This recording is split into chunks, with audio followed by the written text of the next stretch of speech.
আসসালামু আলাইকুম বন্ধুরা, তোমরা কেমন আছো? অবশ্যই ভালো আছো, আমিও ভালো আছি। ভিডিওটা রান্নাঘর থেকে শুরু করলাম।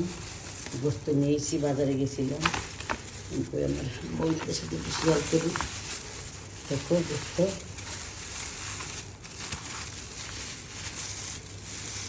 এই যে আজকে কী খেয়ে বুঝে দাম, তেলই ঢুকাই দিছে। এই যে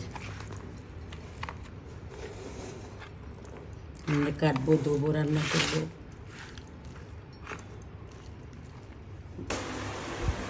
আমি এখন গোস কাটতেছি, গোসগুলো ধুবো, ধুয়ে বক্স করে করে রাখবো। আর আমার ভিডিওটা কেমন হয়েছে, ভালো লাগলে লাইক করবে, কমেন্ট করবে, শেয়ার করবে, সাবস্ক্রাইব করবে। টাটা। আর আমার ফেসবুক চ্যানেল আছে, তোমরা ভিজিট করবে।